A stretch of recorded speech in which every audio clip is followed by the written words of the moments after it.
Selenium is a mineral like calcium or sulfur or zinc, and it is super important for many different aspects of human health. For instance, most people are aware that the human body has a police department, which is collectively referred to as the immune system. Most everybody has heard of the immune system. Very few people know what it is or how it works, but everybody's heard of it. The body also has a fire department that nobody's heard about. And the fire department of the body's job is to put out the little fires of inflammation that happen just by living. So, for instance, you walk down the street, you breathe in automobile exhaust. Automobile exhaust is filled with nasty little biochemicals called free radicals.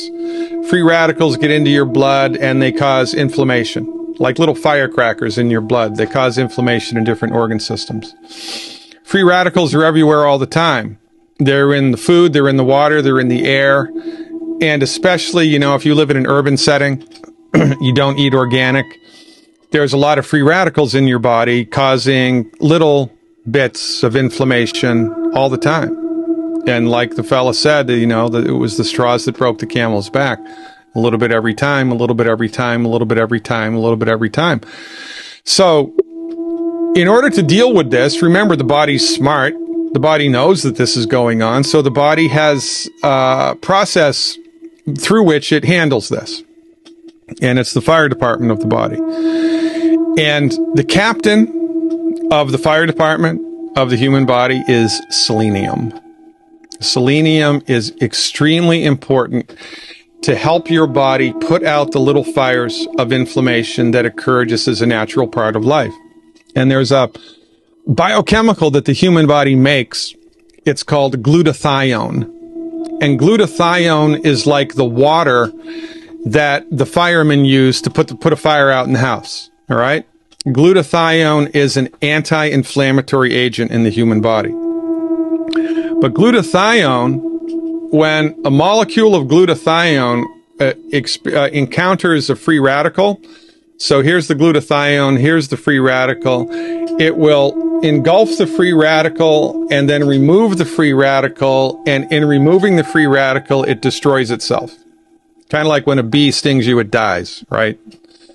So, however, when selenium is present, the glutathione gloms onto a free radical, removes it, and then the selenium recycles the glutathione. So it's like the firemen go into the building, spraying the water on the fire, and then they have a tank at the bottom which collects the water that fell down and brings it back into the hose, and they can keep, it's like that. Mm-hmm. Selenium is extremely important for doing this. And all cancer is related to chronic inflammation.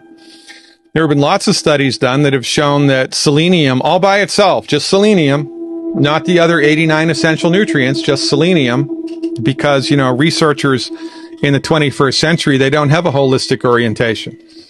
They don't think like this. They should, but they don't. But when they've just used selenium all by itself, dramatic reduction in prostate cancer, dramatic reduction in lung cancer. It's a remarkable therapeutic agent. But because it's a naturally occurring substance, you can't patent a naturally occurring substance. Since you can't patent a naturally occurring substance, there's no profit margin in it. So universities and pharmaceutical companies are not going to run with the selenium research on cancer, which was extremely exciting and provocative. They're not going to run with it because there's no money in it. And this is a problem. Selenium also is concentrated in the eyes. The animals in the world that have the most acute vision, like eagles and birds of prey, have more selenium in their eye than any other a mineral. The selenium is extremely important for that. Selenium helps the thyroid gland to function. Sorry, go on. Thyroid creates two biochemicals, T3 and T4, and selenium allows for the conversion of those one into the other to make them more effective. I mean, the list goes on and on.